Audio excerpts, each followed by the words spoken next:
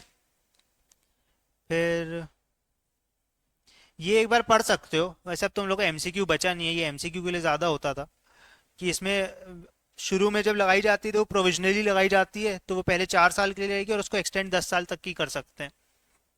Safe guard duty का एक ये बस एक वो ध्यान में रहे। वैसे तो एमसीक्यू भी नहीं, कुछ भी नहीं होता तुम लोग का एमसीक्यू नहीं आता, तो ये अलग से तो ये क्या ही पूछेंगे ना ये।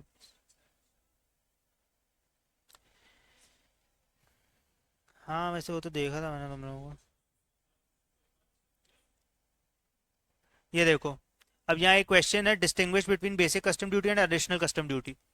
तब एक क्या डिस्टिंग्विश करेंगे, तो क्या कौन सा एक्ट एप्लीकेबल होता है? तो basic custom duty is applicable, return कहाँ पे लिखा दिया है, ये सेक्शन 12 से गवर्न होता है, ठीक है। इंपोर्टेड गुड्स पे लेवी होता है एज पर फर्स्ट शेड्यूल। दो शेड्यूल्स थे, सबसे पहले बात की थी हमने, फर्स्ट शेड्यूल में इंपोर्टेड गुड्स था, सेकंड शेड्यूल में, करेक्ट, तो ये एक्सपोर्टेड गुड्स में सेकंड शेड्यूल है। ये सब पॉइंट्स दे रहे हैं। Levied on the basis of either section 14 सब सेक्शन 1 और 14 सब सेक्शन 2। बस, अब तो ये याद है हमको, है ना। ये देखो फिर एडिशनल ड्यूटी क्या होती है, it is levied as under section 3 sub section 1 and is equal to 3(1) में सबसे पहले क्या, एक्साइज ड्यूटी, ठीक है। हाँ 3(3) में, हाँ। फिर ये और क्या लिखा है इसमें, after introduction of IGST taxes have been subsumed, और फिर IGST is levied on imported goods therefore CVD is not, हाँ ठीक है। तो जिस पे भाई आईजीएसटी लगेगा उस पे ये नहीं लगेगी, क्योंकि इस पे सेल्स वैट और ये सब आ ही नहीं रहा ना, एक्साइज आ ही नहीं रहा। जिस पे जीएसटी आ गया था वो तो सबस्यूम हो चुका है। तो जीएसटी का कौन सा, 3 सब सेक्शन 7 3 सब सेक्शन 9, उसकी ड्यूटीज लगेंगी। समझ आ रहा है क्या? हाँ ठीक है। ये मैं इसलिए बता रहा हूँ कि कभी कभी हो सकता है ऐसे बोले, ये बोलते हैं कि calculate accessible value under section 3 sub section 9, तो ऐसे तुम लोग को पता होना चाहिए, दिमाग में बैठ जाएगा ना ऐसे, ठीक है। चलो अब ये वाला क्वेश्चन करो।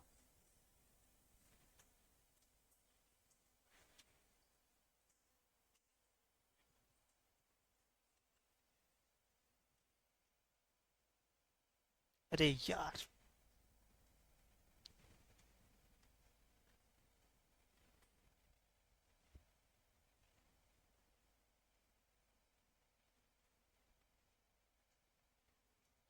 हाँ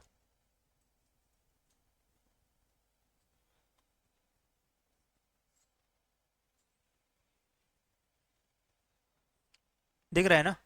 हाँ चलो इसको करो, सब इंडिविजुअली करेंगे, हाँ।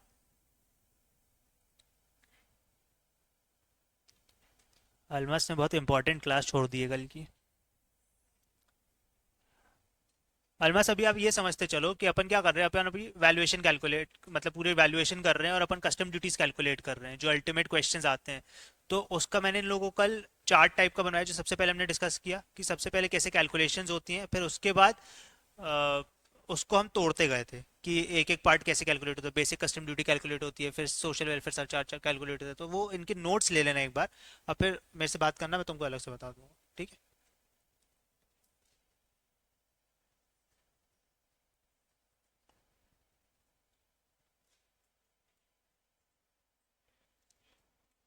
शुरू हुआ क्या?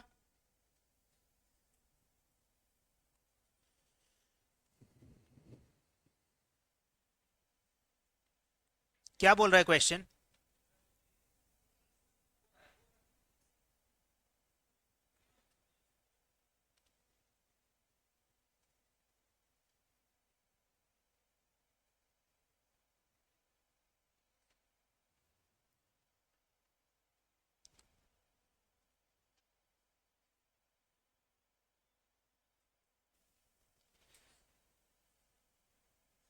चलो सोल्यूशन डिस्कस कर रहे हैं अब अपन। देखो कॉस्ट था 4 करोड़, 4 करोड़, ठीक है। 10% ड्यूटी ऐड हुई, सोशल वेलफेयर चार्ज ऐड हुआ, ठीक है। ये आ गई हमारी वैल्यू। फिर उसके बाद हम आईजीएसटी किस पे कैलकुलेट करेंगे? 44 लाख पे ना। हाँ शाबाश। तो उस पे कितना परसेंट लगाएंगे? 18%। हाँ। फिर इसको ऐड करेंगे, फिर उसके बाद सेस लगाएंगे टोटल पे, है ना। टोटल वैल्यू पे 28%। कितना? ये किस पे कैलकुलेट होगा? 44,40,000। हाँ ठीक है। फिर हमारा टोटल हो गया, ठीक है। तो मेरी टोटल ड्यूटी कितनी आई?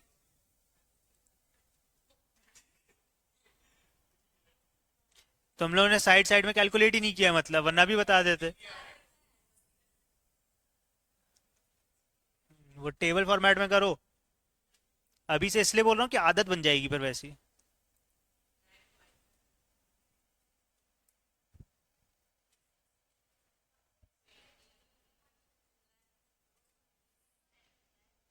बोलो बोलो, क्या हुआ? करो। हो गया।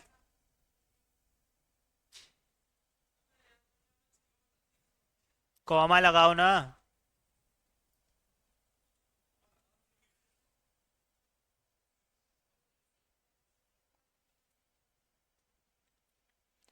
अरे ये तो नॉर्मल कैलकुलेशन है, ये तो कल भी कर रहे थे अपन।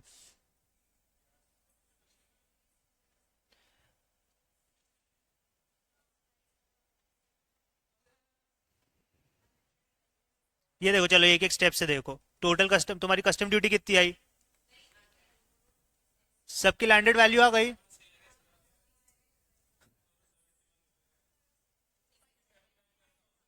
चलो ठीक है। अब नेक्स्ट पार्ट जो है क्वेश्चन का, देखो उन्होंने नेक्स्ट पार्ट क्या दिया है कि जो भी असेसी है are eligible to claim ITC. ITC क्या होता है?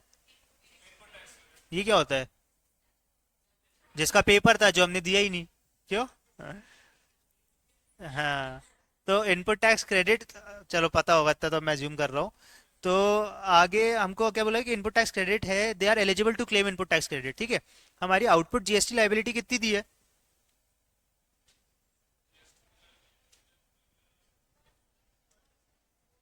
अरे भाई लाइबिलिटी क्या होती है?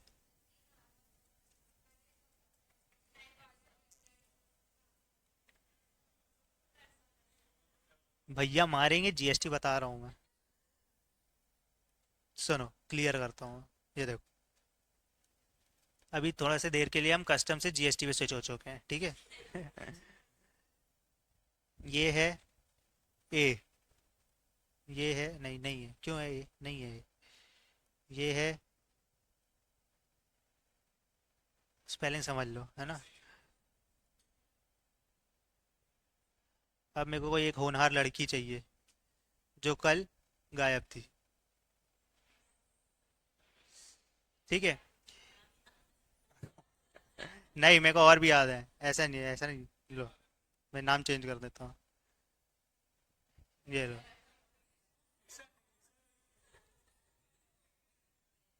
और भी कुछ याद होंगे मेरे को, रुक जाओ।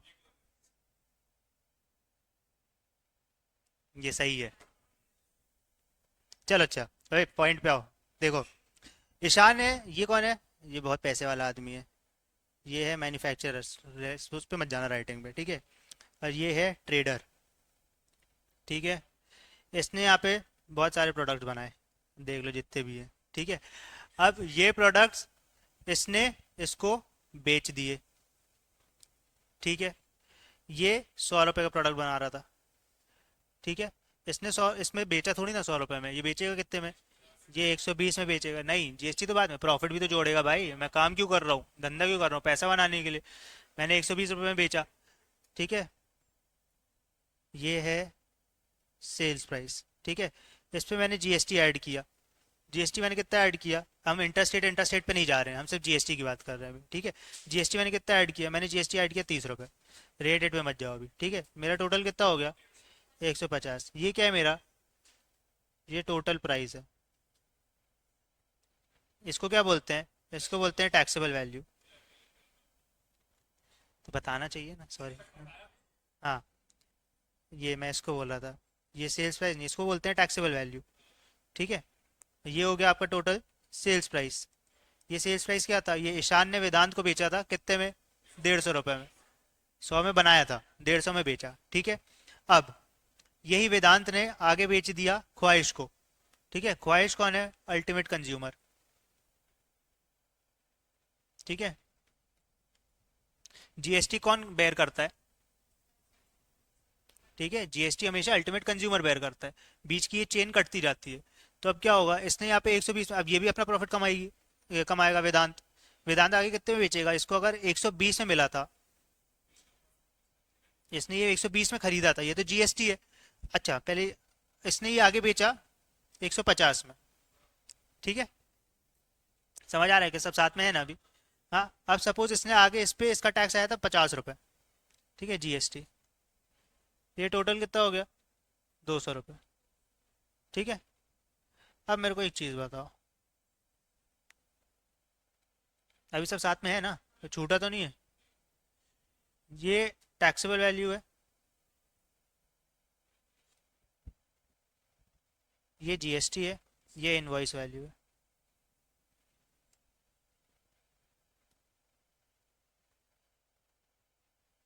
ठीक है क्या, दिख रहा है ना। हाँ, अब इसको डिस्कस करते चलो। तीन पार्टीज इन्वॉल्व हैं, ईशान, हाँ। सबसे पहले चेन कहाँ से शुरू हुई, ईशान से। ईशान ने जब बेचा, तो ईशान ने जब वेदांत को बेचा, तो वेदांत से उसने दो कंपोनेंट्स कलेक्ट किए, क्या क्या, एक टैक्सेबल वैल्यू, एक टैक्स। तो टोटल उसने कितना लिया, 150 रुपये, ठीक है। 150 रुपये लिया, इसमें से 30 रुपये क्या ईशान का है। तो ये उसने कलेक्ट तो किया, पर उसके लिए क्या है वो, एग्जैक्टली लाइबिलिटी है, उसको वो जमा करना है। तो ये हो गई लाइबिलिटी, ये हो गया उसका पैसा, ठीक है। किसका है ये पैसा, ईशान का। प्रॉफिट कितना बनाया, ठीक है। अब यही चीज इसने आगे बेच दी, किसने, वेदांत ने आगे ख्वाहिश को बेच दी। कितने में बेची, हाँ, टोटल 200 में बेची, पर उसमें से एक कंपोनेंट 150 का था। 150 की वैल्यू कितनी ऐड हुई इसमें से, इसमें 30 ऐड हुई। 30, ये क्या ऐड हुआ है, ये जीएसटी तो ये है ना।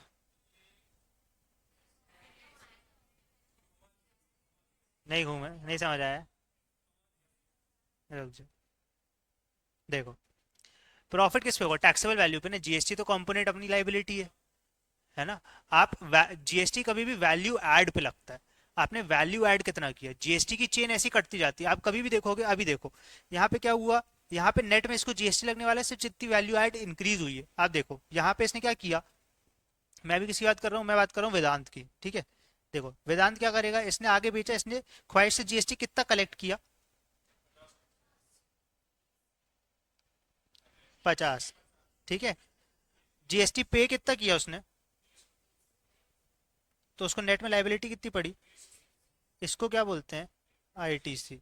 इसको क्या बोलते हैं, आउटवर्ड लायबिलिटी, ठीक है। अभी हमने रैंडम फिगर्स उठाए, अब मैं इसको रेट के साथ उठा के दिखाता हूँ आप लोगों को, तो वो एग्जैक्ट रेट जो डिफरेंशियल वैल्यू होगी ना, उसका परसेंटेज निकलेगा वो। क्योंकि जीएसटी हमेशा वैल्यू ऐड पे लगता है। वो एग्जांपल उठा लेते हैं अपन, फॉर एग्जांपल जो हमने यहाँ पे ये वाला उठाया था ईशान का, हम यहाँ पे रेट्स वैसे उठा लेते हैं।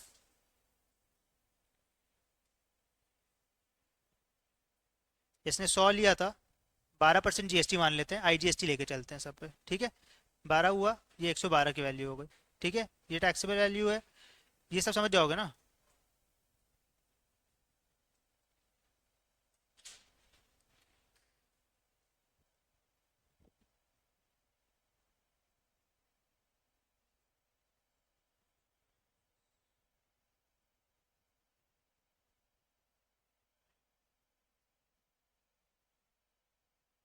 हाँ, अब ये 100 112 हो गया। अब इसने यहाँ पे 120 में बेचा, 120 पे 12% लगा के बताने जरा, कैलकुलेटर कहाँ है ये रहा।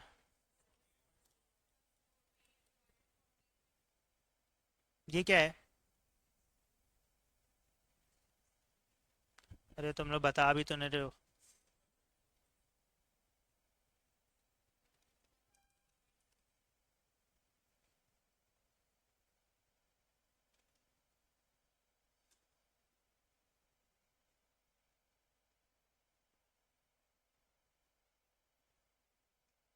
हम्म, इसने बेचा, ये ईशान ने सोल्ड टू वेदांत, ठीक है, और ये टू ख्वाहिश।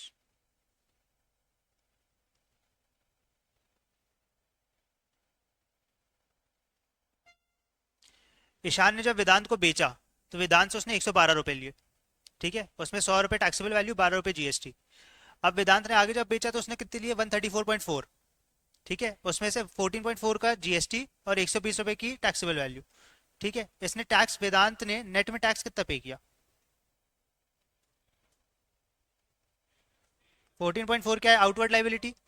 आईटीसी कितना है? नेट में कितना पे किया? 2.4 किया। यहाँ देखो, इसमें टैक्सेबल वैल्यू कितनी थी?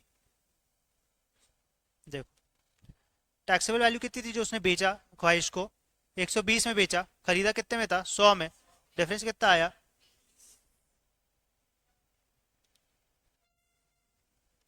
2.4 डिवाइड बाई 20 करना जरा, कितना आ रहा है? इंटू 100 करना, क्या है ये? GST percentage. तो ये अल्टीमेटली हुआ क्या? जितनी वैल्यू ऐड हुई, उसने खरीदा 120 में था, बेचा कितने में? 150 में। वैल्यू कितनी ऐड हुई? 30 रुपए। तो 30 रुपए पे 12% उठता, उसने नेट पे टैक्स पे किया। मतलब जीएसटी, अल्टीमेटली जीएसटी क्या है? देखो, जीएसटी क्यों आया था? जीएसटी आया था आपका कास्केडिंग इफेक्ट खत्म करने के लिए। पहले क्या होता था कि आपने टैक्स जोड़ दिया, आपने सपोज एक्साइज लगा दिया, 100 रुपए था, उस पर एक्साइज लग गया, मैं उसके बाद क्या करता था, 120 रुपए हो गया, मैं 120 रुपए में पूरा टैक्स पे करता था, तो उसमें 20 रुपए टैक्स लगा हुआ है, मैं 20 पे टैक्स पे कर रहा हूँ। क्योंकि आगे अब जब वैट लगेगा तो 120 के ऊपर लगेगा। जीएसटी के आने से क्या फायदा हुआ कि जब ये जुड़ा तो मैंने जो पहले वैट पे कर दिया था उसका मेरे को उन्होंने क्रेडिट दे दिया। तो अब जो हमने यहाँ पे एग्जांपल लिया था, जब ईशान ने वेदांत को बेचा तो वेदांत ने पहले उसको टैक्स पे किया, इसने यहाँ पे कर दिया। अब जब वेदांत ने ख्वाहिश को बेचा तो ख्वाहिश ने इसको टैक्स पे किया, तो इसने वो कलेक्ट किया। इसने गवर्नमेंट को पूरा, ख्वाहिश ने जो पे किया वो पूरा जमा नहीं किया, इसने ख्वाहिश से लिया, वहां जमा किया और फिर बताया कि भाई मैंने ईशान को पे कर चुका हूँ, तो उसका मैंने आईटीसी ले लिया। मेरा नीचे जो बैलेंस बचा उतना मेरे को पे करना है। आपको सरकार को टोटल 150 रुपए पे करना है। 120 मैंने यहाँ पे कर दिया, तो यहाँ से लेके मैंने 30 रुपए जमा कर दिया और ये बताया कि 120 में पे कर चुका हूँ। वो 120 ईशान जमा करेगा सरकार को। आए समझ में? कैसे जमा करेगा? अपनी रिटर्न फाइल करके। डिफरेंस समझ आया? ये आईटीसी। अब आईटीसी और आउटवर्ड लाइबिलिटी का कॉन्सेप्ट क्लियर हुआ गया। तो आउटवर्ड लाइबिलिटी क्या हुई कि जो ईशान ने पहले पे किया आगे कलेक्ट करके, ईशान ने वेदांत से कलेक्ट किया, वो उसने पे किया, तो वो उसके लिए आउटवर्ड लाइबिलिटी। अब वेदांत के एंगल से, वेदांत ने जो कलेक्ट किया ख्वाहिश से और जो पे किया वो आउटवर्ड लाइबिलिटी थी, बट जो उसने, हाँ, वो आया क्या समझ में? क्लियर हुआ? थोड़ा थोड़ा एक ब्रॉडर पिक्चर बैठी। अब यहाँ पे ये क्या पूछ रहे हैं, हम कहाँ पे थे? हम वापस अब कस्टम में आ रहे हैं, अब जीएसटी हो गया, ठीक है। अब वापस कस्टम में आ गए। कस्टम में वो क्या बोल रहे हैं कि वो बोल रहे हैं कि भाई आपने ये तो कैलकुलेट कर लिया, क्वेश्चन याद है कि हमने एसेसेबल वैल्यू कैलकुलेट कर ली थी, लैंडेड वैल्यू आ गई थी। लैंडेड वैल्यू कितनी आई?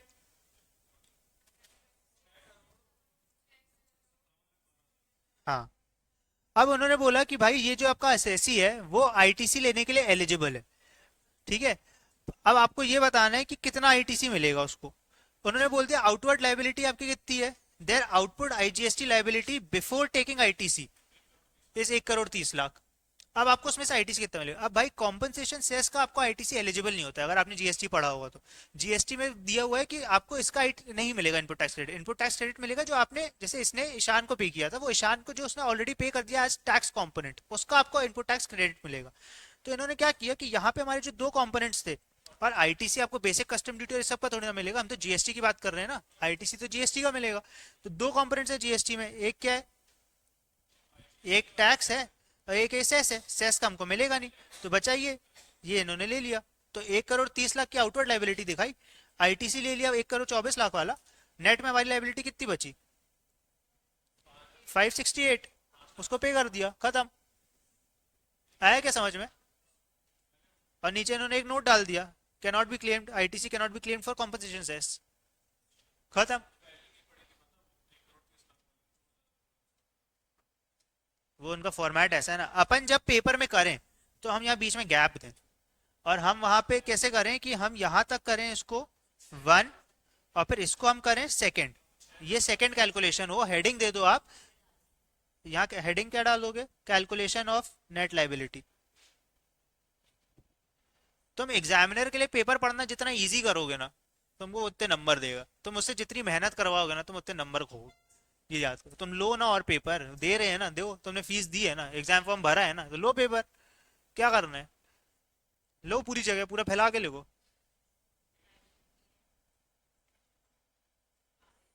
समझ आया क्या? अब ऐसे 2-3 क्वेश्चंस हैं, अपन वो भी कर लेते हैं। मतलब मेरा बताने का मतलब ये है कि इजी है, डायरेक्ट है, और स्कोरिंग है, मतलब ये 5 नंबर तो तुम आराम से ले सकते हो। हाँ, अभी ज्यादा ही है, देखो लाइबिलिटी कितनी है, आउटवर्ड लाइबिलिटी कितनी है, आईटीसी कितना है, तो जो बैलेंस बच रहा है वही तो अपन पे करने वाले हैं, इसको आपको जमा करना है, तो आपको कुछ जमा नहीं करना पड़ता, आपका वो रिफंड ले सकते थे आप। मतलब ये मैं आपके अंडरस्टैंडिंग के लिए बता रहा हूँ, प्रैक्टिकली क्या होता है कि आपका एक क्रेडिट लेजर होता है, अकाउंट्स पढ़ते हो ना, अकाउंट्स, इलेक्ट्रॉनिक क्रेडिट लेजर पढ़ा होगा, जीएसटी, वो क्रेडिट लेजर में हिसाब चलता रहता है। मैं हर महीने रिटर्न भरता हूँ, मैंने इस महीने रिटर्न भरी, इस महीने मेरा 1,30,00,000 था, 5 लाख की मैंने एक्सेस पे कर दी, अगली बार मेरा 1 लाख था, मैं सॉरी 1 करोड़ थी लाइबिलिटी, और 1,30,00,000 का मेरा आईटीसी था, 30 लाख मेरे पास बच गया, तो मैं 1 करोड़ से ऑफसेट कर दूंगा, 30 लाख का मेरा प्लस बैलेंस दिखता रहेगा लेजर में, नेक्स्ट मंथ की फिर रिटर्न भरूंगा, तब मेरे को जो बैलेंस रहेगा मैं उसको ऑफसेट कर सकता हूँ, बैलेंस अगर मेरे को एक्स्ट्रा पेमेंट आएगी मैं एक्स्ट्रा पेमेंट कर सकता हूँ, मेरा वो लेजर सेटल होता रहेगा। पोर्टल पे आपको पूरा दिखता रहता है कि मेरा एज ऑन टुडे कितना क्या बैलेंस है, आप उसमें कैश जमा करके रख दो, इंटरेस्ट नहीं देंगे वो, जमा करके रख दो, बैलेंस रहेगा आपका, उसका अलग लेजर चलेगा। आया समझ में? कब कब रिटर्न फाइल होती है ये तो पता होगा तुम लोगों को, जीएसटी रिटर्न्स कब फाइल होती है, डेट होती है 20th की डेट होती है, हर हर महीने की 20 तारीख को जीएसटीआर 3 भी फाइल होती है, और 11 तारीख को जीएसटीआर 1 फाइल होती है। 1 में सिर्फ डिटेल्स जाती है, और 3 भी में आप टैक्स पे करते हो। हाँ, 3 भी पूरी ऑटो पॉपुलेटेड होती है, और वो भी ऑटो पॉपुलेट होती है 2 बी, उसमें आईटीसी वो पोर्टल कैलकुलेट करके देता है। उसका प्रोसेस पता है क्या? चलो पहले ये कर ले, फिर बताता हूँ, तुम लोग मजा आएगा।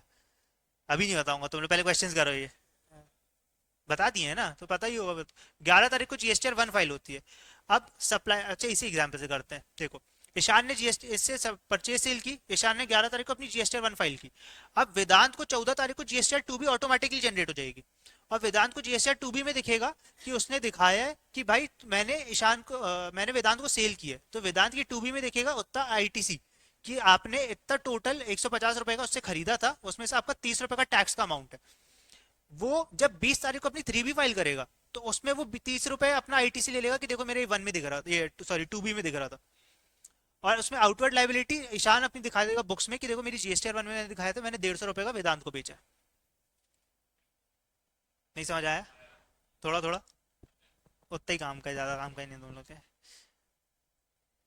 किसी दिन ना प्रैक्टिकली लाके रिटर्न फाइल कर लेंगे यहाँ पे, देख लेना तुम लोग।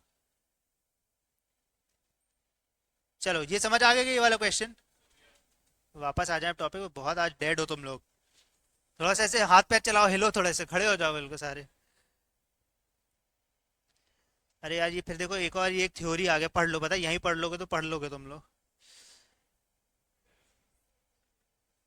देखो टाइम लिमिट, ये अच्छा पॉइंट है एक, time limit for filing of application for refund of import duty within 1 year from the date of payment of import duty. आगे आएगा अभी वो जो एंड एंड वाले टॉपिक्स है ना, इम्पोर्ट प्रोसीजर एक्सपोर्ट प्रोसीजर, उसमें वहाँ पे रिफंड का भी दिया हुआ है। एक ऐसा मोटा मोटा याद रख लो कि 1 साल के अंदर आपने जब भी पे किया है, तो 1 साल के अंदर आपको इम्पोर्ट ड्यूटी के लिए फाइल करना पड़ता है अगर आपको रिफंड चाहिए तो। ठीक है, प्रैक्टिकल क्वेश्चंस पे आते हैं आगे। चलो ये वाला देखो, ये करो भाई, 146 हो गया, फटाफट करो चलो। हाँ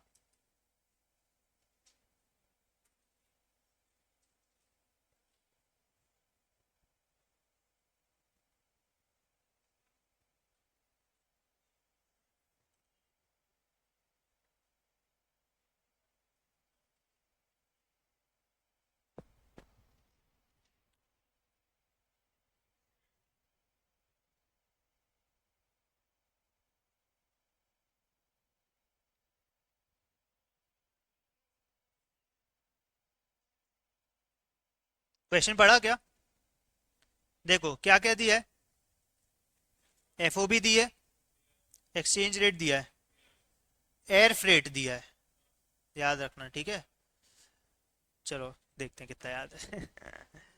अलमस ये अच्छा होगा, ध्यान देना आप, ठीक है। हम क्या कैलकुलेट कर रहे हैं फिर से, हम क्या कैलकुलेट कर रहे हैं, हम क्या पढ़ रहे हैं, जीएसटी है ना। हम क्या पढ़ रहे हैं, कस्टम, कस्टम के कितने एक्ट, कौन से 1962 1975। अच्छा भाई नाम भी बोल लो यार तुम लोग तो। हाँ ठीक है। तो कस्टम्स एक्ट में क्या था, हम अभी अब क्या कैलकुलेट कर रहे हैं, हम कैलकुलेट कर रहे हैं असेसेबल वैल्यू। क्यों कैलकुलेट कर रहे हैं, क्योंकि हमको कस्टम ड्यूटी कैलकुलेट करनी है, कस्टम ड्यूटी उस पर कैलकुलेट होगी। तो असेसेबल वैल्यू कैलकुलेट कैसे होती है, सेक्शन के, अब तो तुम लोग समझ ही गए, सेक्शन के मेरे को समझ ही नहीं आएगा कुछ। कहाँ पे दिया था चार्जिंग सेक्शन, सेक्शन 12 में। सेक्शन 12 में क्या बोला था कि आप कैलकुलेट करोगे duty on the value defined under section 14 as per rate defined in customs tariff act 1975। ठीक है। सेक्शन 14 में क्या बोला था कि ट्रांजैक्शन वैल्यू आप कैसे कैलकुलेट करोगे, निशा दिशा क्या नाम था, निशा दिशा, अच्छा दिशा, सॉरी अब याद रहेगा, दिशा। कस्टम टैरिफ एक्ट क्या बोल रहा था उन्होंने कि असेसेबल वैल्यू आप कैसे कैलकुलेट करोगे, एज पर आइदर सेक्शन 14(1) और 14(2). 14(1) में क्या था, 14(2) में क्या थी, टैरिफ वैल्यू में क्या था, एक उन्होंने वैल्यू डिफाइन कर दी, आप सीधे क्वांटिटी भी बोल दिया, उन्होंने बोल दिया 10 रुपए पर गुड्स के हिसाब से लगेगा, तो आपने उसको मान लिया कि 10 रुपए इसकी जो भी वैल्यू उस पर 10 रुपए मल्टीप्लाई करो, इतनी आपकी ड्यूटी होती जाएगी। ट्रांजैक्शन वैल्यू 14 सबसेक्शन 1, 14 सबसेक्शन 1 में ट्रांजैक्शन वैल्यू के लिए उन्होंने क्या बोला था, 4-5 पॉइंट्स दिए थे। बाद में पहले उन्होंने क्या बोला था कि अनरिलेटेड होना चाहिए, बायर सेलर सोल कंसिडरेशन होनी चाहिए, ये आपका प्राइस पेड और पेएबल टू पार्टी होना चाहिए, उसी टाइम और प्लेस पे होना चाहिए। ठीक है। हाँ ठीक है। हाँ फिर उसके बाद हम 14 पे आ गए, फिर उन्होंने 14 के साथ क्या बोला था, रेड विद रूल 10। ठीक है, सही है। साथ में हम रूल 10 के कितने पार्ट्स, 2 पार्ट्स। पहले पार्ट में क्या था, करेक्ट, क्या क्या था उसमें, हाँ रूल 10(2), करेक्ट। मेजरली वो ये बता रहा था कि ट्रांजैक्शन वैल्यू में आपने जो पेमेंट की उसके बाद और क्या ऐड करोगे आप। ठीक है। फिर रूल 10(2), शाबाश, दो ही बात कर रहे हैं, फ्रेट और इंश्योरेंस। अब एक एक करके, अब फ्रेट में पहले जा रहे हैं कि इंश्योरेंस, इंश्योरेंस खत्म कर देते हैं। इंश्योरेंस के 2 पार्ट्स, असर्टेनेबल अनअसर्टेनेबल। ठीक है, असर्टेनेबल है तो वो ले लोगे आप, अनअसर्टेनेबल है तो, वेरी गुड, वेरी गुड। अब अपन आए वापस फ्रेट पे, फ्रेट असर्टेनेबल है अनअसर्टेनेबल है, असर्टेनेबल है तो एयर से जाएगा या अदर वे से जाएगा, एयर से जाएगा तो लोअर, शाबाश, मतलब मैक्सिमम 20% हो सकता है। अदर्स है तो, हाँ, और अगर अनअसर्टेनेबल है तो कुछ तो गड़बड़ हुआ क्या, हाँ सॉरी, असर्टेनेबल है अगर तो, नहीं उल्टा जा रहे हो, कहाँ है वो चार्ट,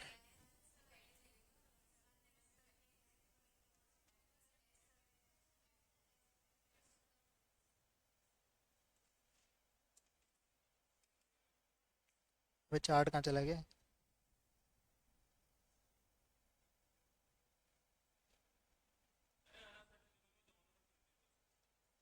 नहीं नहीं,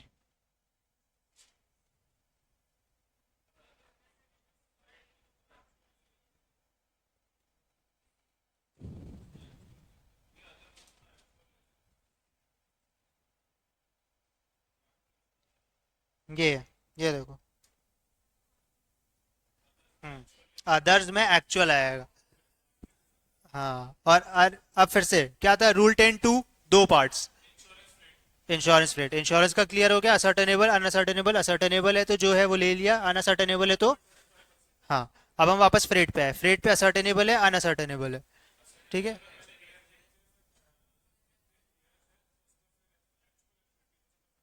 हाँ हाँ। आप लोग क्या, असर्टेनेबल है तो किस केस पे, एयर में 20% और actual which ever is lower, correct, और अदर्स एक्चुअल। अब अनअसर्टेनेबल है समझ आया? ठीक है। अब ये सब क्यों कर रहे थे अपन? हाँ,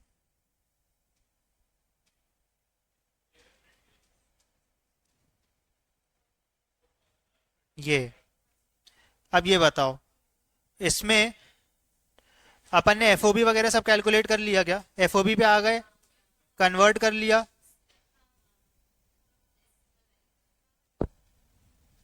इन्होंने नहीं किया यहाँ कन्वर्ट। एक्सेसिबल वैल्यू निकालने के बाद कन्वर्ट किया ना।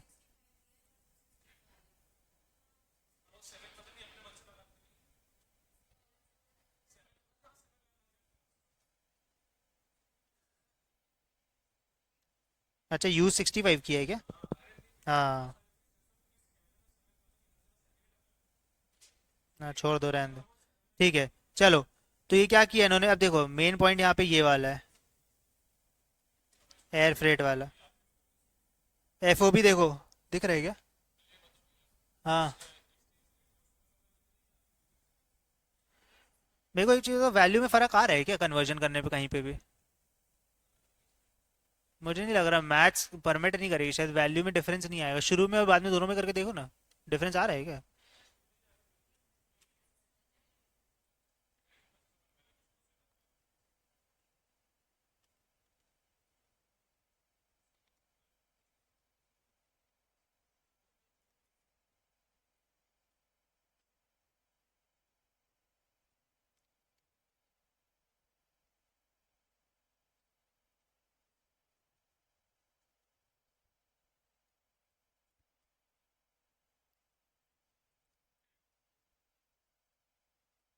अच्छा, देखो ये करो।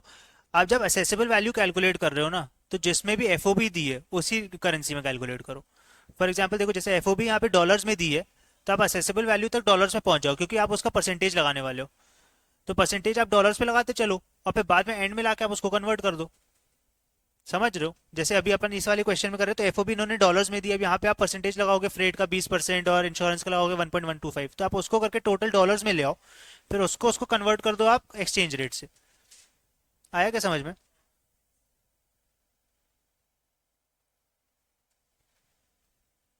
आ रहा है क्या? क्यों, क्या हुआ बताओ? क्या बोल रहे हैं इंश्योरेंस का? देखो, इंश्योरेंस नॉट नोन है, मतलब इंश्योरेंस क्या है? अनसर्टेनेबल। अनसर्टेनेबल होता है तो क्या करते हैं? Exactly exactly. कितना कितना परसेंटेज होता है? हाँ, लगाओ 1.125 into F O B. F O B कितनी है? इंटू 1.125 करो। आ गया?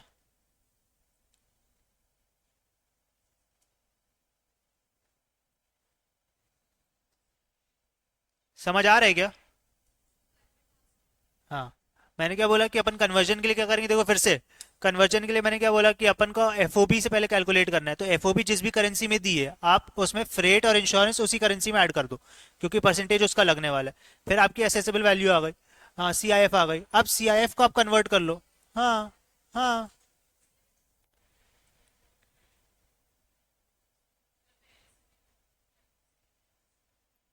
देखो इन्होंने सी आई एफ को ही तो कन्वर्ट किया है ना इन्होंने भी। देखो, फिर उसके पहले ही देखो क्या किया उन्होंने, चलो और डिस्कस करें। एफ ओ बी है $20,000। फिर उसके बाद देखो उन्होंने, यहाँ देखो, ये सही है, इन्होंने रूल 10(2) भी मेंशन कर दिया, अगर याद रहेगा तो कर देना तुम लोग भी। फिर नीचे देखो क्या किया उन्होंने, एयर फ्रेट लिखा। अब एयर फ्रेट हमारे क्वेश्चन में दिया है क्या? तो क्या चार्ट याद करो, क्या बोल रहा था रूल 10(2) कि अगर, हाँ पहले चार्ट से याद करो तो याद रहेगा। असर्टेनेबल, अनअसर्टेनेबल। असर्टेनेबल में क्या थे फिर further two parts, air, other. हमारा एयर वाला है, एयर में क्या था 20%, विच एरो इज लोअर, तो यहाँ कैलकुलेट कर लो आप, दो लाइन और लो, वहां लिखो नीचे एक्चुअल ये 20% ये, लोअर ये, तो हमारा कितना कैलकुलेट होगा लोअर वाला। ठीक है, कुछ नहीं है, लिखो ना ज्यादा, देखो कोई दिक्कत नहीं है, उसको दिखेगा क्लियर, तुम्हारे दिमाग में भी क्लियर होगा। मैं तुम लोग को समय है, बनाओ चार्ट भी बना के आ जाओ, पर समय देख के, ये नहीं कि गोद रहे हो बैठे।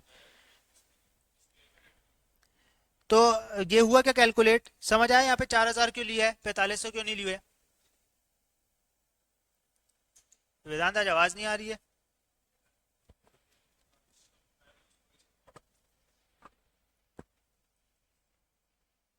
सॉल्व हो गया।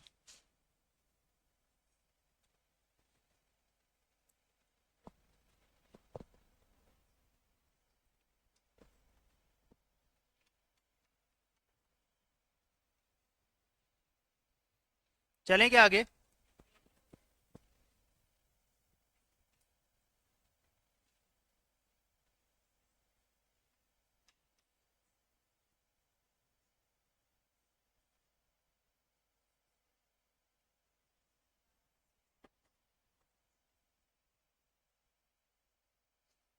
देखो चलो आओ मेरे साथ कैलकुलेट करो।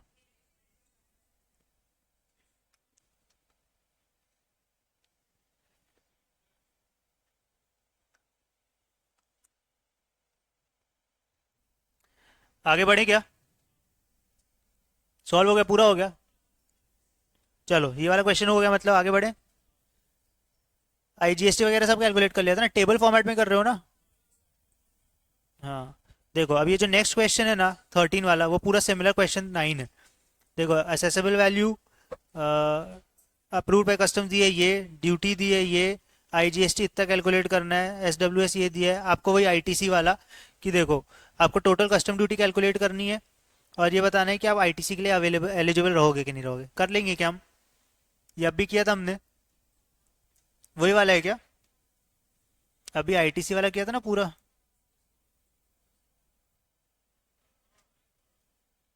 इसमें तो सेस भी नहीं है, ये तो और इजी है। हाँ नहीं, अभी हमने ये वाला किया था ना, ये देखो, ये देखो, ये आईजीएसटी आईटीसी वाला किया था ना हमने। करना है क्या? कर लो, ये भी कर लो, मेरे सामने कर लो। कर लेंगे। चलो मार्क कर लो होमवर्क।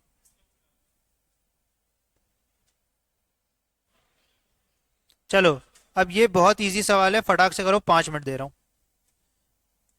बिल्कुल 5 मिनट है। हाँ टाइमर चालू है। कहाँ है टाइमर, देख ही नहीं रहा। अलमस ये आप भी करोगे? बन जाएगा ये वाला। करो चलो। क्वेश्चन में क्या डेटा दिया, वो डेटा लिखते जाओ, समझ आता जाएगा।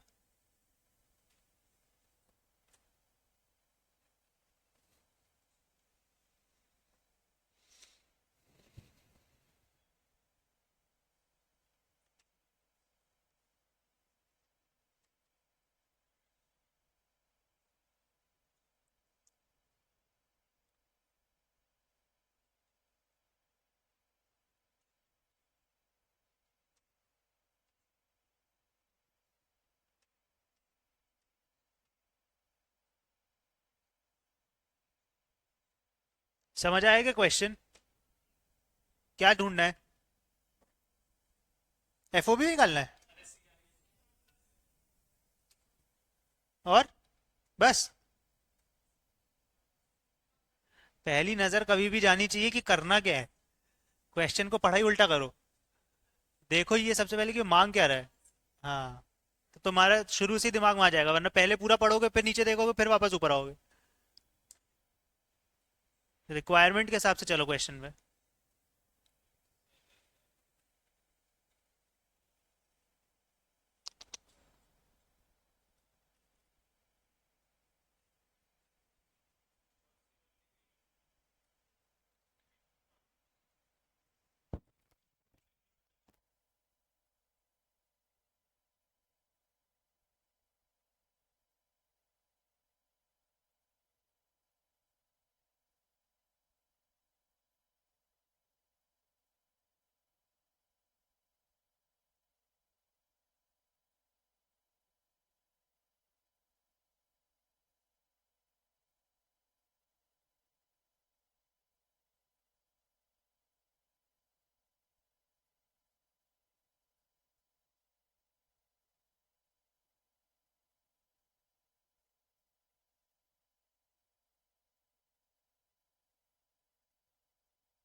हाँ मैं बोल रहा था कि इंश्योरेंस दिया नहीं तो कैलकुलेट ही नहीं करना है ना?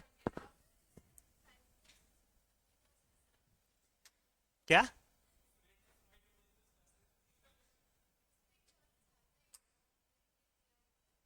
अच्छा ये बताओ, इसका जवाब खुद ही दोगे। हम ट्रांजैक्शन, मेरे को ये बताओ, असेसेबल वैल्यू क्यों कैलकुलेट कर रहे हैं? As per section read with rule 10 की चीज़ एडजस्ट करनी है। रूल 10 2 में क्या दिया है? तो भाई वो एडजस्ट तो करना ही है ना। आपने दो पार्ट क्यों पढ़े हो, सर्टेनेबल अनसर्टेनेबल? क्यों पढ़े हो भाई? अगर नहीं दिया तो अनसर्टेनेबल है। इस क्वेश्चन का क्या चाहिए है कि इसमें दिया ही नहीं है तो भी आपको ये ऐड करना है, even if not mentioned in question.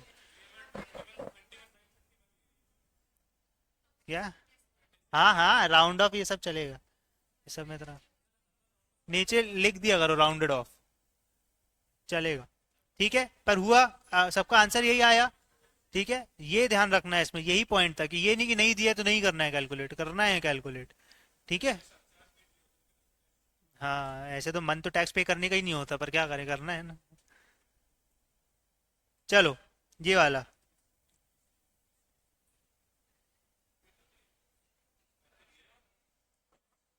अच्छा ये कर लिया हमने। ये देखो, ये जो इतनी देर से अपन ने चार्ट वार्ट में सब बात की ना, देखो जो तुमको मटेरियल में नहीं दिया था ना, वो यहाँ तुमको स्कैनर में दिया है। पढ़ो क्या है ये। Discuss valuation rules under section 14 of the customs act 1962।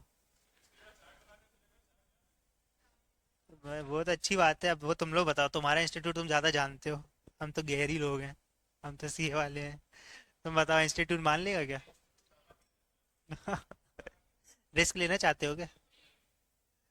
तो याद करने के लिए अच्छा है भाई, ये तुम लोग लिख भी लोगे भाई, इसमें क्या है देखो। सब कैसे जो अपन बात करते हैं वैसे ही शुरू हो रहा है। आपको असेसेबल वैल्यू कैलकुलेट करनी है, क्यों? क्योंकि हमको ड्यूटी कैलकुलेट करनी है। असेसेबल वैल्यू कहाँ से आती है? सेक्शन 14 से आती है। ये देखो दिया है सेक्शन 14। भाई सिर्फ मैं बोलूंगा और सुनेंगे, हाँ। ओए, सेक्शन 14। ठीक है, सेक्शन 14 में यहाँ असेसेबल वैल्यू कैलकुलेट कर रहे हैं हम। ठीक है, क्यों कैलकुलेट, कैसे कैलकुलेट, मतलब इसकी क्या कंडीशंस थी ये? Offered for sale, normal price, international trade में होना चाहिए, should not be related, sole consideration, rate of exchange वाला, सीबीआईसी का होना चाहिए, बिल ऑफ एंट्री की डेट पे होना चाहिए। ठीक है। फिर रेड विद रूल 10। रूल 10 में क्या बोला उन्होंने? सीएफ वैल्यू ट्रांजैक्शन, नहीं, ये फ्रेट, एक्चुअल फ्रेट का क्या था? असर्टेनेबल अनअसर्टेनेबल। फिर से असर्टेनेबल पे, हाँ, तो एक्चुअल और 20% of FOB which ever is less बोल दिया फॉर। अबे बताओ, एयर भी नहीं लिखा इन लोगों ने, एक से एक है। फिर इंश्योरेंस पे आए, इंश्योरेंस का क्या बोल दिया? 1.125%। ये तुम लोग लिख के आ जाओगे ना और एयर नहीं लिखोगे, तुमको नंबर नहीं मिलेंगे, याद रखना। हाँ, ठीक है, इसीलिए सजेस्टेड है। ठीक है, फिर ट्रांजैक्शन वैल्यू आइडेंटिकल। जो आगे वाले वो उसमें हमने एक दो पेज अभी पढ़ने बाकी है ना, जिसमें आगे रूल 3 के आगे वो रूल 3 4 5 6 7 8 वो सब दिया है। वो उन्होंने यही दिया है कि आप ये सब जब पढ़ लोगे और उसके बाद अगर आप असेसेबल वैल्यू कैलकुलेट नहीं कर पा रहे, जैसे आपको अभी सी आई एफ और ये सब दिया हुआ है, एफ ओ बी वैल्यू दी है, सपोज आप वो भी नहीं कर पा रहे हो कैलकुलेट, तो फिर आप क्या करोगे? तो फिर उन्होंने दिया है कि आइडेंटिकल गुड्स होते हैं, तो वो जो सिमिलर मार्केट में कैसे बेच रहे हैं, तो उसका, हाँ, लाइक काइंड एंड क्वालिटी, तो ये आप फिर उसको यूज कर लो, उससे वैल्यू निकालो। वो भी नहीं हो रहा तो फिर नेक्स्ट टूल में जाओ, फिर वो भी नहीं हो रहा तो नेक्स्ट टूल में। तो मतलब वो वहाँ बोल रहे हैं कि आप एफओबी भी नहीं मिल रहा तो थ्योरेटिकल कॉन्सेप्ट हो जाता है। पेपर में ज्यादा से ज्यादा क्या करेंगे कि वो ये बोल देंगे कि नहीं एफओबी नहीं दिया तो सिमिलर गुड्स इतने पे डील हो रहे थे, हम वो रेट उठा लेंगे, हमको ये करना है। हमको अमाउंट सीधे सीधे मिल जाएगा। ठीक है, समझ आ रहा है क्या? ट्रांजिट ट्रांसशिपमेंट देखो वही आ गया, अपन ने बात की थी अभी। फिर ये देखो, ये डिफरेंस जो मैं बोल रहा था, private warehouse public warehouse, दिख रहा है क्या? ये मैंने इसलिए काटा हुआ था, मेरे को लग रहा है ये क्या आएगा यार ये पेपर में, और देखो कहीं लिखा भी नहीं है कि पेपर पेपर में कहीं आया हुआ है। डिफरेंस क्या दे रहे हैं? 58 में दिया है, 57 में दिया है, license by CBIC, appointed by CBIC, owned managed, क्या बकवास है सब। ठीक है, फिर वेयर हाउस ये सब थ्योरी पढ़ लो तुम लोग। बैगेज अभी अपन को करना है। बैगेज का हमने क्वेश्चन नहीं किया था ना वो वाला, बैगेज पे बात नहीं की ना अभी। बैगेज पे एंड पे बात करेंगे। हाँ, बैगेज में पढ़ना है अपन को। ठीक है, एक ये फॉरेन गोइंग वेसल जो है ना, इसका भी एक ही डायरेक्ट सवाल है, ये भी बुक में तुम्हारा एज इट इज पूरे इन्होंने डेफिनेशन छाप दी है, ये देखो।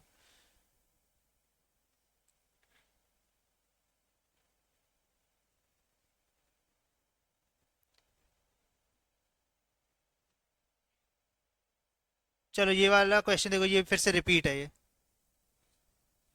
23।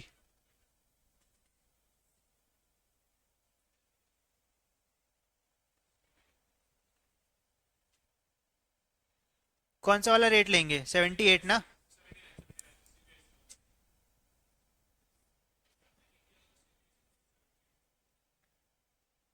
सीबीएसई नहीं दिया होता और आरबीआई का 78 दिया होता तो ले लेते हैं। नहीं, मतलब फिर तो देखो, अगर इंस्टीट्यूट है कुछ और दिया ही नहीं तो फिर क्या करोगे उसको? फिर ऐसे पर ऐसे लिख दो कि अज्यूम्ड सीबीआईसी रेट, लेना सीबीआईसी का ही रेट है। कभी भी उसको गलती मत बताओ। देखो एक चीज, इंस्टीट्यूट को कभी उसकी गलती मत बताओ, उसको ये दिखाओ कि तुम्हारी गलती से हमने एडजस्ट कर लिया। तो हमने ये कर लिया, हमने ऐसे सॉल्व कर दिया बस। कर रहे, अरे कुछ तो देंगे, जीरो तो नहीं देगा।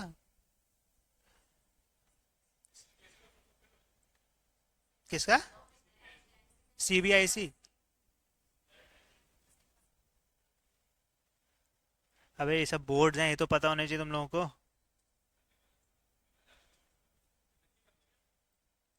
हाँ ये वाला क्वेश्चन नहीं आया है अभी तक, शायद ऊपर टकराएगा। ये करो ये वाला क्वेश्चन। ये दूसरा वाला जो था वो शायद अभी टकराया नहीं अपन से। नहीं है तुम्हारे लिए, रिपीट करो इसको।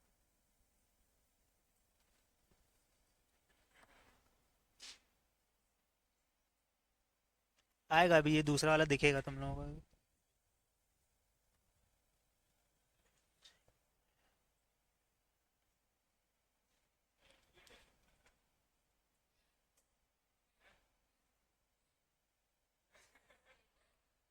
मजेदार क्वेश्चन है, हाँ इसमें 11 12 की मैथ्स दिखेगी। तुम लोग मैथ्स भी पढ़ते हो ना?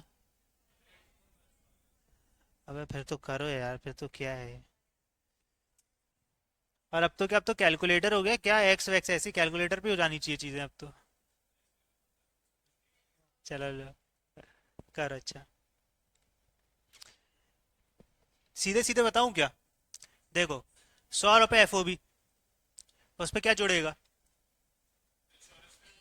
कितना कितना जोड़ेगा? एफ ओ बी का कितना परसेंट?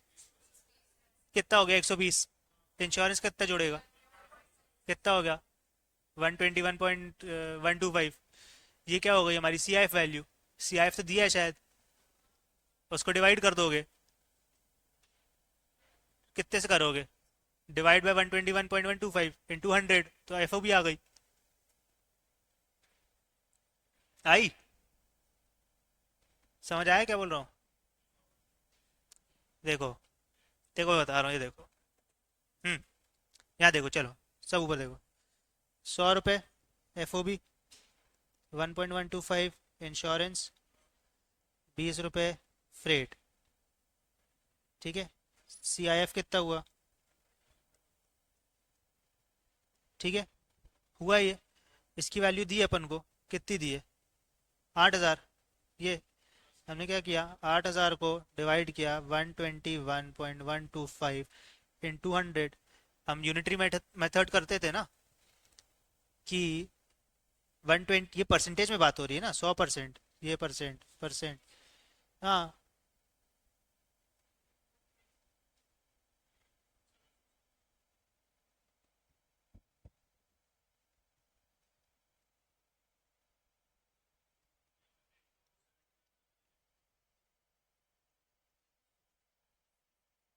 अरे भाई अपन ने 8,000 कर दिए, डॉलर्स है, रुपीज में करो उसको।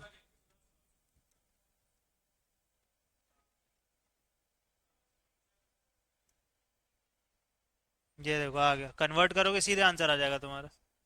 आएगा समझ में? ऊपर से तो नहीं चला गया?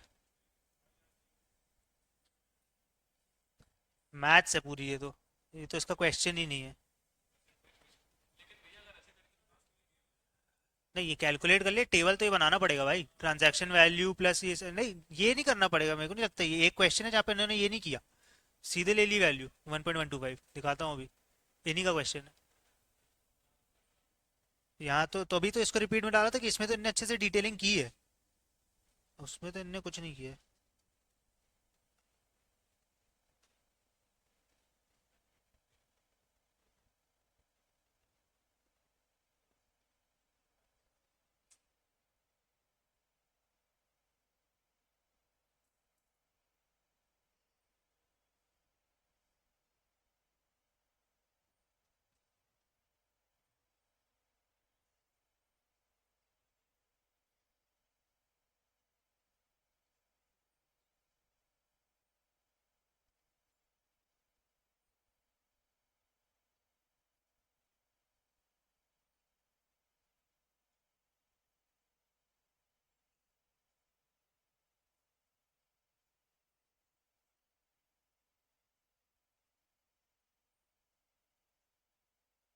हुआ क्या?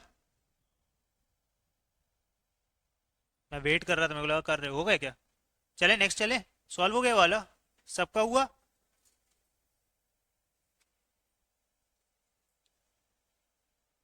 ये पर टेबल बनाना है ना,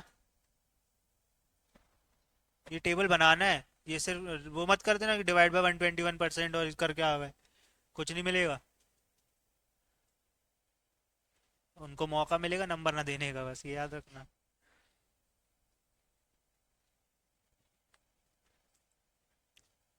चलो करो ये वाला, सिमिलर है पर करो, तुम लोगों ने पिछली बार गलती की थी इसमें। 24th करो, और कोई कुछ नहीं बोलेगा। ईशान तेरे लिए था ये, चुपचाप सॉल्व करना है, बोलना नहीं है। और सब सॉल्व करेंगे, और इस बार मेरे को किस किस से जवाब चाहिए, एक दिशा से जवाब चाहिए, एक और कौन जवाब नहीं दे रहा है जब से। ख्वाहिश ने भी थोड़े बहुत दिया, आप जवाब नहीं दे रहे, आपका नाम सॉरी। कीर्ति। हाँ, आप कीर्ति याद रहेगा मेरे को, कीर्ति अब आप जवाब दोगे। चलो, ऑलमोस्ट कुछ समझ आ रहा है कि नहीं? सॉल्व करते चलो, देखते चलो थोड़ा थोड़ा।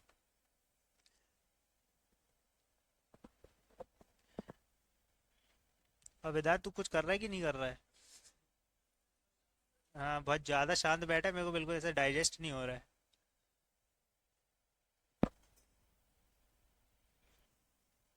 ये वाला क्वेश्चन जो अभी बात कर रहे थे, custom include warehouse, custom station does not include international courier terminal. तो ये दूसरी वाली स्टेटमेंट फॉल्स है, ये आपके बुक का ही क्वेश्चन है सीधा।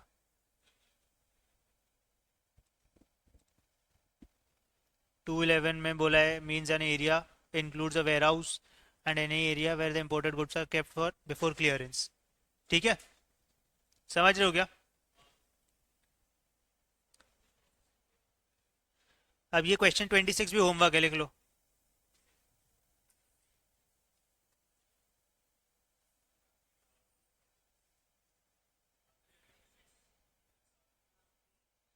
तो ये हो गई आपकी स्कैनर खत्म। चल बे, अभी अब देखो, तीन क्वेश्चंस और हैं, सिर्फ क्वेश्चन पेपर्स के, लास्ट क्वेश्चन पेपर्स के। उसमें एक एक क्वेश्चन ही दिया है, एक बार बस देख लो, अभी कर चुके हो तुम लोग सारे, रिपीट ही है वो, कुछ भी ऐसा नया नहीं है। देखो दिसंबर 23 में एक ही क्वेश्चन आया है,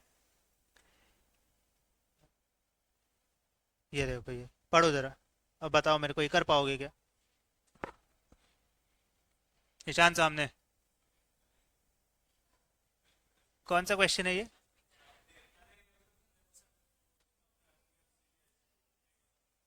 ये देखो, और इसका सोल्यूशन देखना है इनका। ये इन्होंने यहाँ सीधे 121.125 ले लिया, डिवाइड कर दिया नीचे, देखो कोई कैलकुलेशन नहीं, कोई कुछ नहीं। ये देखो साइड में मैंने क्वेश्चन लिखा है तुम लोगों के लिए, ये देखो,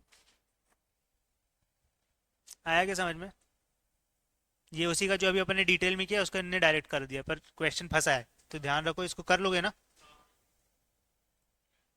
और ये देखो, ये राउंड ऑफ किया तो यहाँ पे राउंड ऑफ लिख दिया इन्होंने। चलो ये हो गया। इसके बाद इसमें और कोई क्वेश्चन नहीं है ये वाले में, दिसंबर 23 में। ठीक है,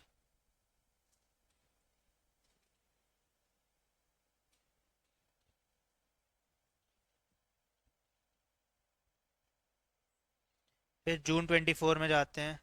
इसमें दो सवाल थे। एक ये वाला है, custom area includes warehouse, और जो अभी अपन ने देखा डायरेक्ट सवाल। हाँ, हाँ, टर्मिनल, हाँ, ठीक है, डायरेक्ट सवाल है, डेफिनेशन बेस्ड।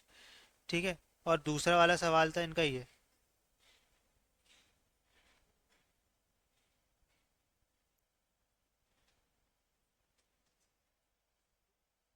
ये देखो, ये सवाल कर पाएंगे क्या हम, देखो।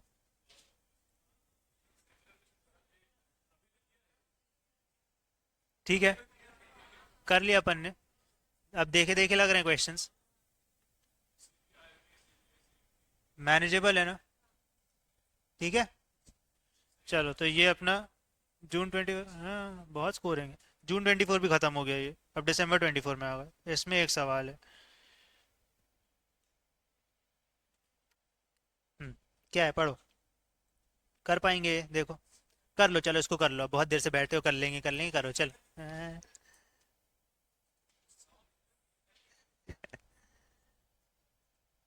बेटा अभी तो गुस्सा आया ही नहीं हो। दिख रहा है?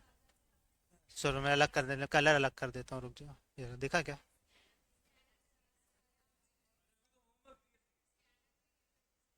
अच्छा ये वही वाला है क्या? हाँ पाउंड वाला। हाँ। हो गया क्या ये भी फिर? क्या हो गया? हाँ चलो करो तो भी। चलो अच्छा कर लो, ठीक है। हो गया तो क्वेश्चन पेपर अपने सारे कवर हो गए। ठीक है तो बचा क्या फिर अब? बुक के क्वेश्चंस कोई बचे हैं क्या अपने? बुक के क्वेश्चन तो डिस्कस ही नहीं किए, क्या जुट्टी। देखो ये वाला कर लिया था ना, बाइंग कमीशन वाला। फिर ये अभी अपन ने इसका सिमिलर क्वेश्चन कर लिया क्वेश्चन 15 में। ये वाला गलत था क्योंकि, है ना? ठीक है। हाँ। फिर ये वाला। चलो कर लिया था ये। हो गया है। फिर एक ये क्वेश्चन है, एक ये क्वेश्चन है, बस एक ही तो है। चलो इसको करते जाते हैं साथ में, चलो। ये भी सिमिलर ही दिख रहा है वैसे तो मेरे को। देखो इम्पोर्ट ड्यूटी पेबल कैलकुलेट करनी है, एफओबी वैल्यू दी है, फ्रेट चार्जेस दिए हैं, एक्चुअल के डिज़ाइन डेवलपमेंट चार्जेस दिए हैं, GBP great Britain pound currency होती है ना, यूके की करेंसी है।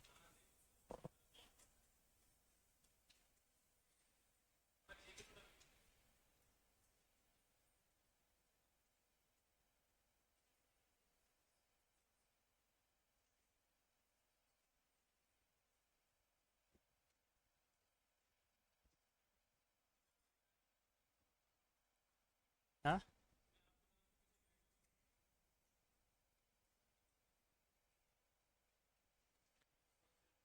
ये जैसे अपन ये करते हैं ना, ये आईएनआर का फुल फॉर्म क्या होता है? आईएनआर का फुल फॉर्म क्या है? आईएनआर का फुल फॉर्म आईएनआर। हाँ वैसे ही ये जीबीपी ग्रेट ब्रिटेन पाउंड। चलो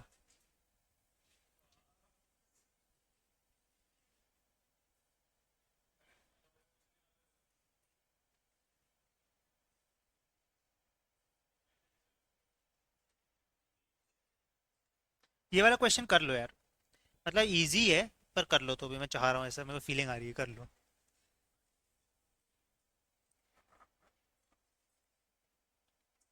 फटाफट करो, ज़्यादा समय नहीं दूंगा। 2:30 बज गया है। फटाफट।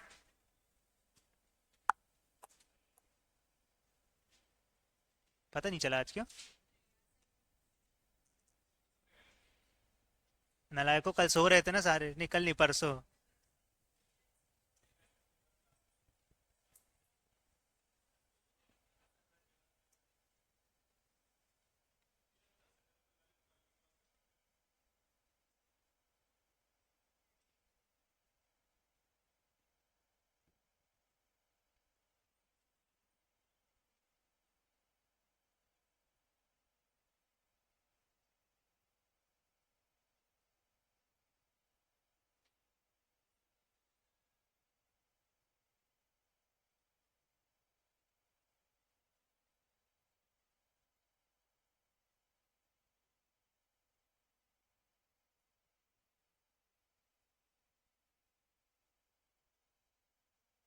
जल्दी जल्दी करो, फिर इसके बाद एक ये और क्वेश्चन करेंगे।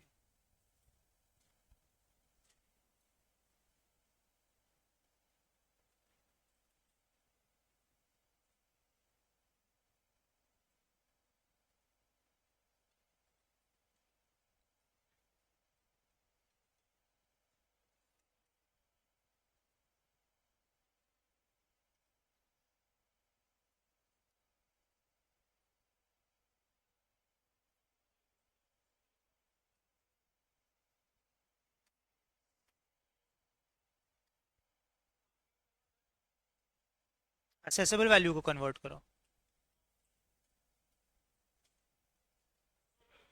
हम्म।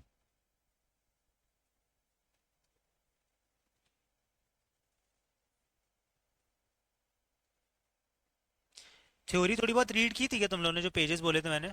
समझ आ रहा था ना? अपन जो यहाँ पे चार्ट्स के थ्रू में बात करते गए वही चीज़ उन्होंने टेक्स्ट में लिखी है ना? रिलेट कर पा रहे थे ना?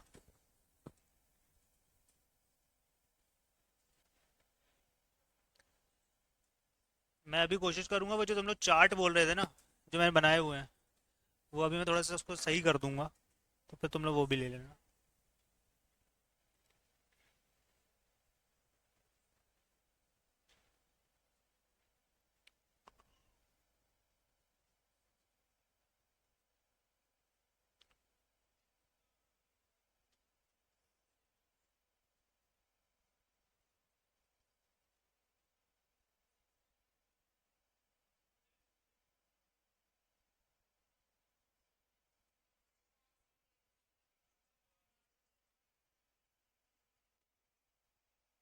कौन सा क्वेश्चन था?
हुआ क्या? उनका सोल्यूशन देखोगे तो बहुत जूझोगे, उनका सोल्यूशन मत देखना। उन लोगों ने एक ही लाइन में करते चले गए, पता नहीं क्या कर रहे हैं।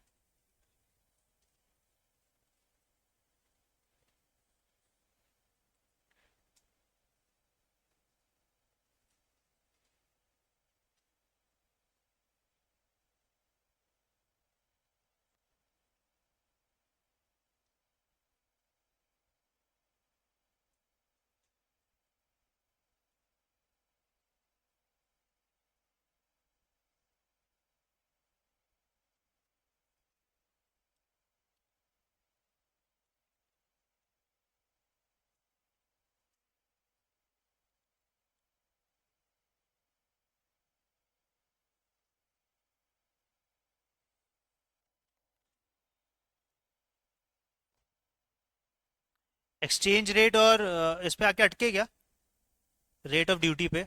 हमने जो ट्रांजैक्शन वैल्यू कैलकुलेट करने के टाइम पे जो फिफ्थ वाला पॉइंट पढ़ा था, जो अभी शुरू में अपन बात कर रहे थे, वो देखो वो इसी पे बात कर रहा था वैल्यूएशन के टाइम पे। ये देखो ये rate of exchange in force as notified by CBIC on the date of bill of entry is presented is considered for imports and the date on which the office makes the clearance order in case of exports। मतलब bill of import के case में bill of entry की date and exports के case में late export order.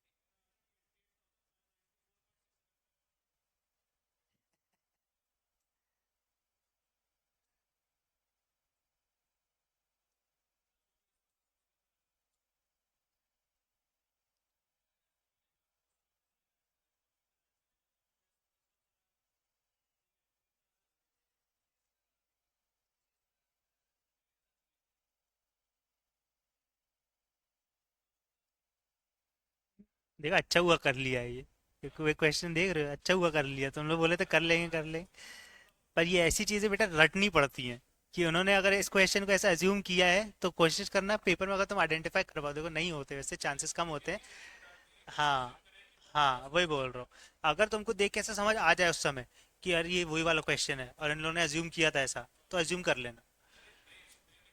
पर हाँ हाँ, वो तो है ही, वो तो है ही भाई, जो भी कर रहे हो उसका तो नोट डालना ही है, डालना ही है। हमको हमारे पास जस्टिफिकेशन यही है और कुछ नहीं दे सकते जस्टिफिकेशन। डायरेक्ट टैक्स में भी यही है भाई, सब जगह तुमको डालना ही है assumptions तो।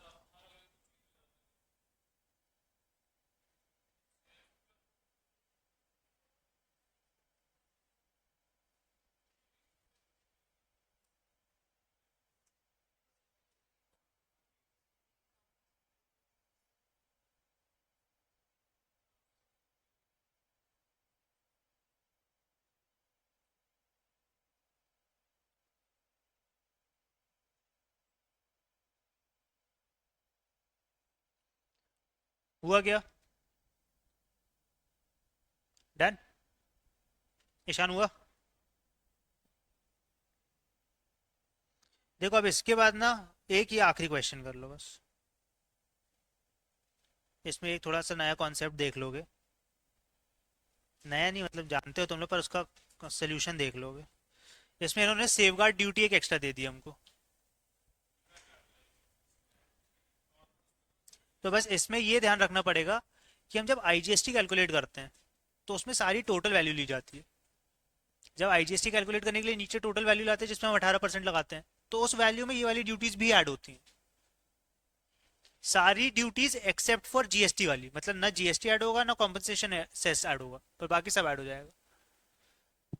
आया क्या समझ।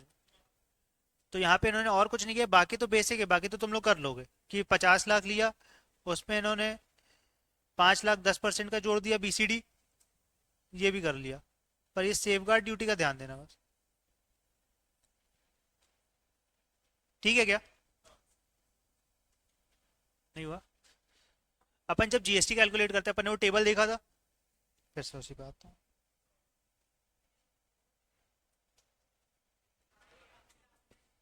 उसी पे आ रहा हूँ। हम जो ये वैल्यू वैल्यू पे आते हैं जीएसटी, हम इस पे कैसे आते हैं, इससे मल्टीप्लाई करते हैं।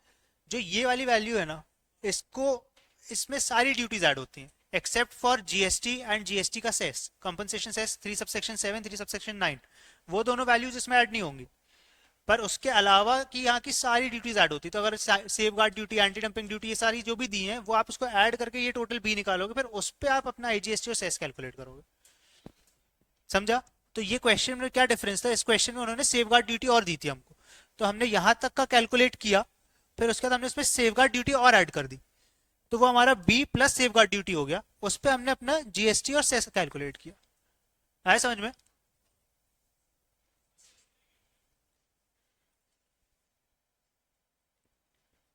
ये देखो क्या किया उन्होंने, बेसिक कस्टम ड्यूटी और सोशल वेलफेयर सरचार्ज लिया, देख रहे हो, और फिर उसके बाद उसमें सेफ गार्ड ड्यूटी और ऐड कर दी, एफओबी का लिया होगा, हाँ देखो 20% ऑफ एफओबी, ठीक है। तो ये हो गया आपका टोटल फॉर आईजीएसटी, आ रहा है समझ में, दिशा समझ आ रहा है, उसका टोटल फिर ये यूज किया हमने to calculate 3 subsection 7 IGST at 18%, ठीक है। अब फिर ये कैलकुलेट करके ये ड्यूटी, अब इनका ये वाला फॉर्मेट थोड़ा सा कंफ्यूजिंग रहेगा, पर ये हाँ ये ड्यूटीज आप ऐड करोगे तो आपका ये टोटल ड्यूटी पेबल आ जाएगा।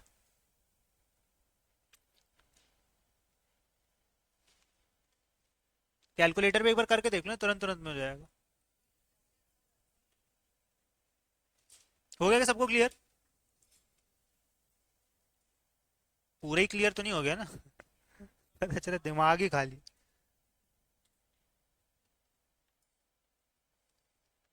यार इसके बाद तो ये देखो पूरा प्रोसीजरल है, ये तो अपन देख चुके थे, पर्सन इंचार्ज और ये सब इम्पोर्ट मैनिफेस्ट, इम्पोर्ट प्रोसीजर ये एक बार पढ़ना है क्या, कि पढ़ोगे तुम लोग? हाँ ये तो पूरा रीडिंग है, ये ट्रांजिट ट्रांसशिपमेंट भी हो गया था।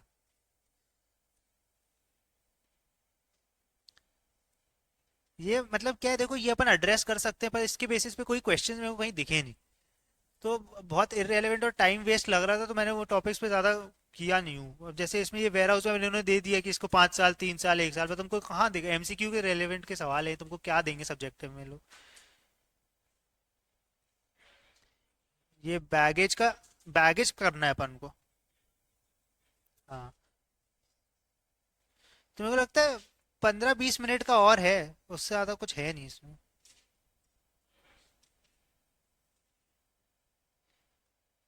एक बार भैया से पूछ लेना ना, भैया का क्या है, भैया भी बैठे हैं।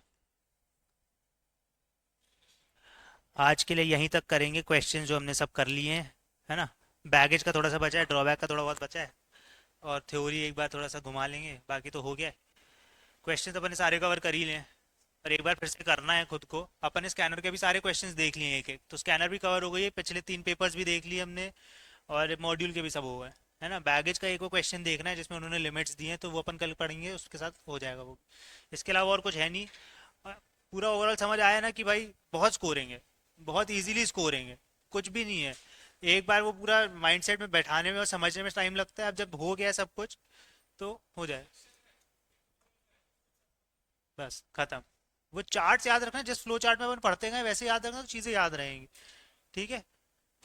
चलो, धन्यवाद,